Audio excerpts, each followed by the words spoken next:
Nike Inc., ticker symbol NKE, is currently trading at $54.30 a share. It's been another bad day for Nike, down almost 8.5%. If we look at the chart over last year, you can see it is down 30%. Hit recently with big news in Trump's tariffs, did rebound ever so slightly, but it is down 38% from what it was earlier this year. And if we look at the 5-year chart from its all-time highs at the back end of 21, it is down almost 70%. It is paying a nice dividend around about 3% and has a PE ratio of 18. Is this a good buying opportunity? That is the question we're going to be answering today. We're also going to be taking a look at their most recent earnings and then go to my automated stock valuation spreadsheet to see if Nike is a buy or a sell using the discounted free cash flow model, comparable company model, dividend discount model, and the Ben Graham formula for intrinsic value. So let's just put in the ticker Nike, and then we will load up all the data and we can have a deeper look. As I said before, $54 a share, around about an 80 billion market cap, PE ratio of 18, which is a lot lower than the market average, which is currently at 26.2. So that is actually decreasing. Earnings per share, $3.01. A beta of 1.15, meaning it's more volatile than the market. And analysts do say it is a buy with a target price of $80 a share. So that's quite interesting. Dividend yield, 2.8%, pretty high, meaning you'll get paid at $1.52 a share. Is it a safe dividend? Yes, it is. It's 1.8 billion, which is about 30% of the net income and 33% of the free cash flow. Buy before the 3rd of June 25 if you want to get paid your quarterly dividend. So we'll open up the revenues here. Currently 42.82 billion. And if we go to the earnings here, this is the full, well, let me just scroll down actually. We have the, they do 9 months anyway. We have the 3 months ended and 9 months ended. You can see 3 months is down 12.4 to 11.2. And on the 9 months, interestingly, 9 months, 38.7 down to 35.2. If we scroll down a little bit more, we don't have the full year here, but we do have the different sections. Can I get this all on one section? No, I can't. But we'll just quickly go through it here. We'll talk about the 9 months ended and the 3 months ended.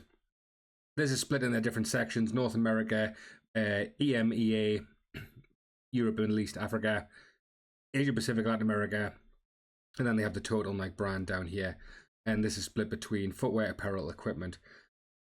Obviously, the biggest section is American footwear. That is down 10.9 to 9.5, down quite a bit. Apparel is flat.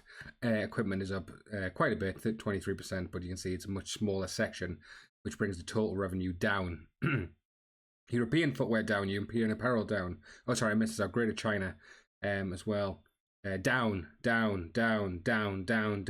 Everything is down. Total brand is down. Converse is down. Total Nike revenues are down. So that is the worrying thing that we are seeing here. And if we go back to here, this is why the revenues are down. Basically, it's back to 2022 levels. Net income, are they able to generate more profit? Not well. It looks consistent, to be fair. 4.5 billion. Free cash flow, payout ratio, free cash flow, 5.3 billion in the trailing 12 months. And if we look at operating cash flow versus capex, you can see operating cash flow is down. It's outstanding. What are they doing? Well, they have historically bought back shares, which does reward investors. So let's have a look at the discounted free cash flow model. This is a way of valuing stocks. Look at the future free cash flows, discounting them to today's value. And based on the averages, we're currently getting $74 a share. Let's see if we agree with this number. See, we do have growing revenue. We'll do it in 2 ways, actually. We'll do it with revenue growing, and then we'll also do, we'll see what analysts are expecting. But this is kind of looking at average. I'm pretty happy with the net income, although it looks like it's decreasing. We'll even bring this down a bit. We'll go 10%. And net income to free cash flow, I mean, we'll take an average of those. Still $66 a share. But let's see what analysts are saying in terms of revenue growth.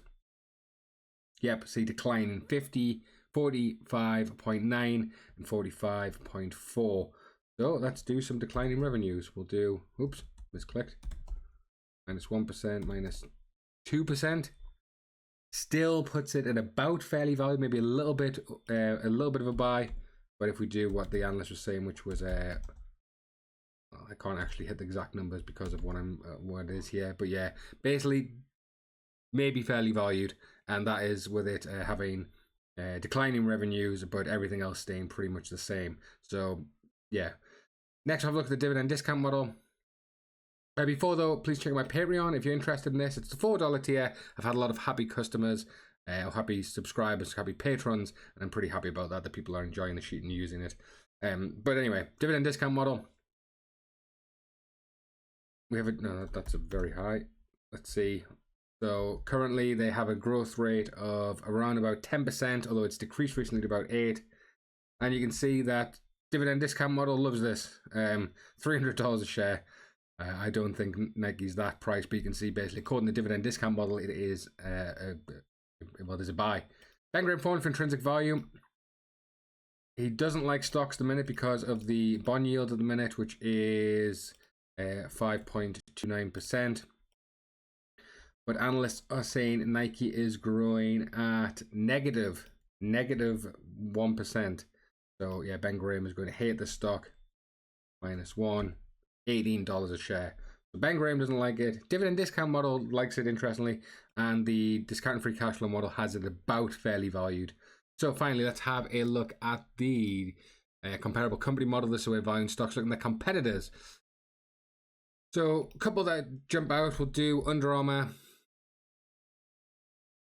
We will do Skechers, SKX, and we'll also do Crocs, COX.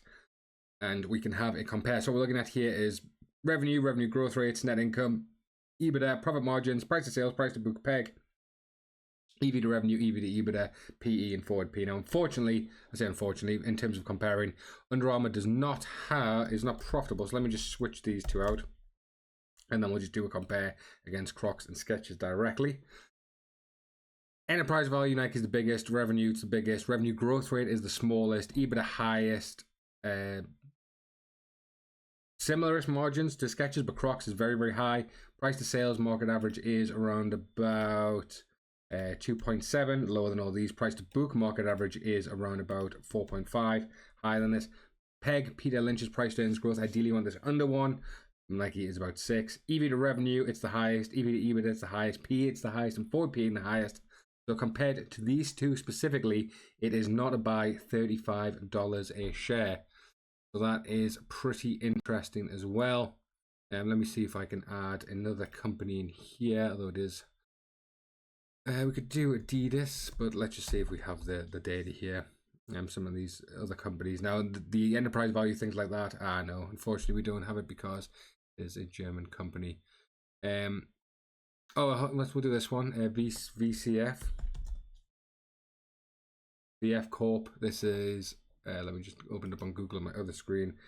VF Corp is a apparel company. North Face, Timberland, Vans, things like that. Not profitable either. So I suppose Nike's doing better than Under Armour and VF Corp because Nike's actually profitable.